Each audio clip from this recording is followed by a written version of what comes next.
The new year is here, 2025 officially, and that means soon enough we're going to be talking about NBA 2K26.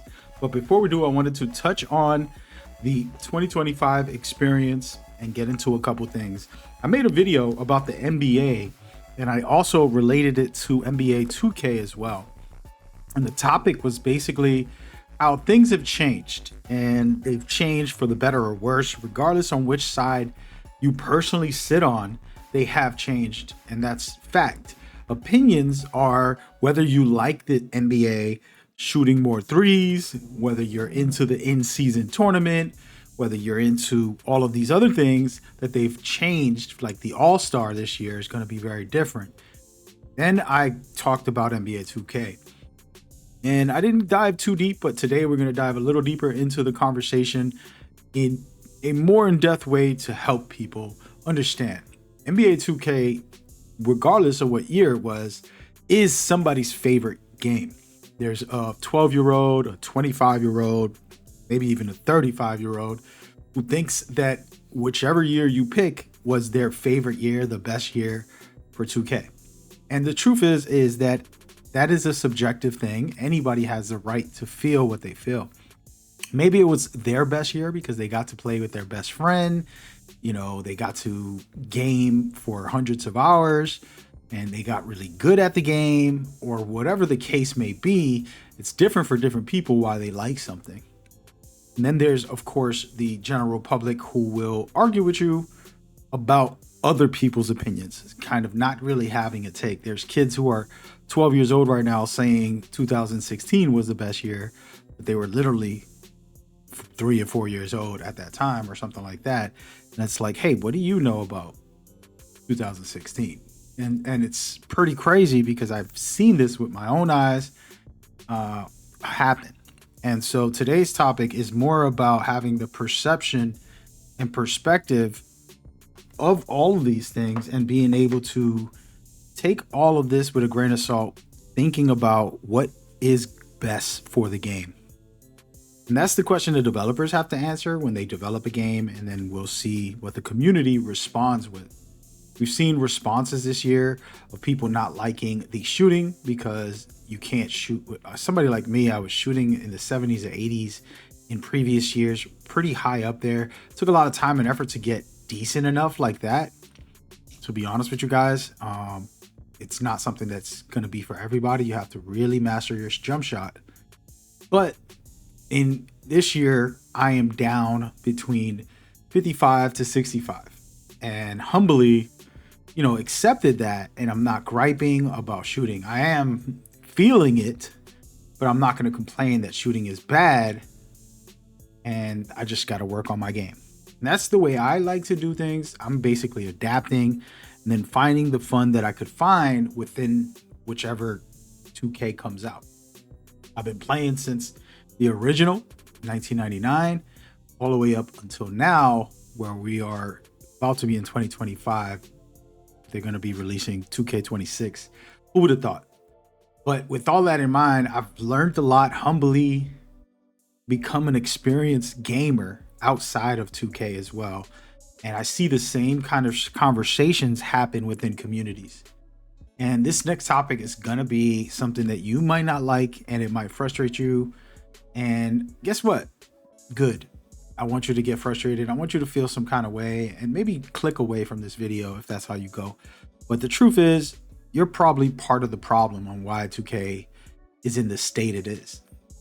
Because I promise you there's a 12-year-old, a 25-year-old, and a 35-year-old out there who love this game and enjoy themselves and are having fun every day, playing it for like 1,000+ hours.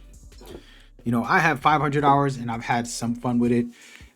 Getting used to the differences from some of the dribbling setups to shooting mechanic, just certain little changes that they made. It's things you got to adjust to, even though you know the game from previous years.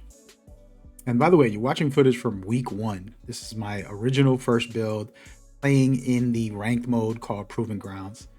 And I'm not the greatest, but I get the job done, right? Like some of this is dirty, some of it's ugly. Good defense, by the way, but offensively, I'm figuring it out as I went along, learning which way I could speed boost, which way I can't, etc., etc. It's a process. And now I don't have the answers, and I ain't the guy who praises every 2K, but I'm also not the guy who shuts down every 2K. And I'm also not the guy who's stuck in the past. Oh, the best year was 2016. Regardless of my feelings and my memories and my enjoyment of certain 2Ks, where like 2016, I keep bringing it up because I used to break a lot of ankles and just cook people on ISOs, and I would have a blast just laughing at how many ankles I could break within a 24-second shot clock. I was a dribble head and absolutely loved ISOing and just going off. And I've changed over the years, and I've become a team player looking to just pass the ball, get my shots, get my buckets, all that good stuff. But it's been fun kind of growing into different roles in the game and still being able to do what I do, as you can see in these one-on-ones, breaking some ankles sometimes and just being playful here, nothing too fancy sometimes. But all that said, the game has changed in the last 25 plus years. And it's not easy to adapt that long.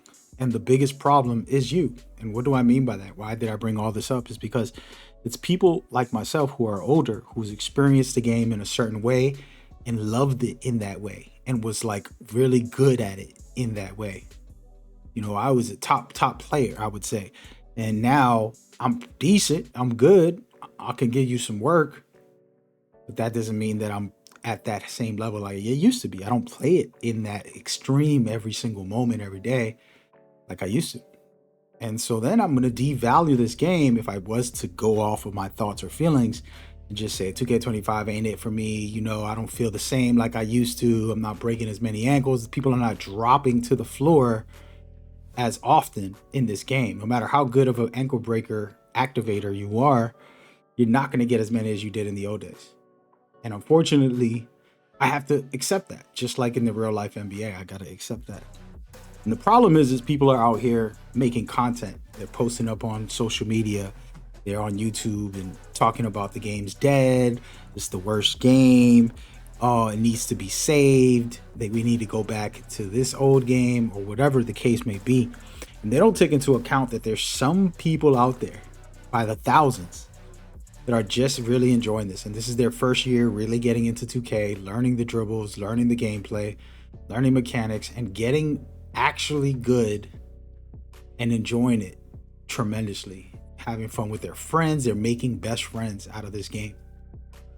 But you want to crap on it all day and talk negative and not be productive. And how can you be a part of a community if all you ever do is talk bad? Well, that's the question I have. And I'll hope you understand it for those who are kind of still here dealing with me drilling people. But if you grew up in the hood like I did, I grew up in the ghetto. I was in the projects. We were on welfare. It was a bad life. It was hard, you know, but we made the best of it in our family.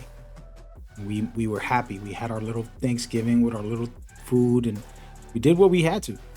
And then also our neighbors, we took care of them. They took care of us. We didn't crap on them. Oh, our neighbor's a crackhead. Oh, he's this. We did not do that because they are a part of us. So when I say that, I try to challenge you. You are a part of the community. This is your neighborhood. This is where you live. 2K is where you live. If you really live here, then start acting like you live here and start caring like you live here. And actually take that time, man. And be good to the community. Do something creative. And so this is where I say you're not helping save 2K. It's like littering in your street, on your same, like you go outside your house and you throw your garbage in the front yard. Instead of doing the opposite, which there are people out there, by the thousands I might add, who are making fun, creative videos, whether it's playing offline, whether it's playing online, whether it's in tournaments or just goofing off, whatever they're doing, creative, fun content that's healthy for the community, regardless if you like the game or not. Talk about the flaws and the issues that you want fixed, but don't sit here and act like, you know, it's the end of the world. It's not okay. And so that's a point I wanted to make. stress to people, because I do believe that's the biggest problem in the community. This is your community, aka your neighborhood. This is where you live. If you care about the game enough, you are going to give it feedback. You are going to tell the game, this sucks, that sucks, this needs work, or that needs work. But you're also going to do the right thing and lift this game up. Talk positive, show people fun stuff, create creative good things. If I was to do a ratio of how much posts you make on social media or YouTube, and the ratio shows that you're more negative than positive, as far as like constructive criticism isn't negative, by the way. Saying that, we need to work on the dribble system for speed boosts, or something about let's just say shooting, where you don't want to feel the RNG or something, right? And you feel like we can do better. Okay, let's have that discussion. But don't just trash something in the negative way without giving real feedback, and then act like you care about the game or you care about the community. And so this might be a little bit raw and a little hard, but I wanted to kind of just stress this to people, because we got to do better, man. We got to do better. And just to bring it to real life, the new year's coming along, got a new life, look at yourself in the mirror, just start over, refresh your brain, refresh your heart. Not to get too personal, but God has touched my heart and helped change me over time. And I still got a lot of work to do, and I still got a lot to change. And trust me, I'm not judging nobody out here in real life or in the game, just speaking on some things. Hopefully that's informative and helpful to you guys, and I hope you enjoy everything that I'm saying here. Feel free to leave your thoughts and comments, and let's talk about it, man. Let's be about it. All right. Peace and love, y'all. Y'all take care of yourself. See you on the next one. Peace.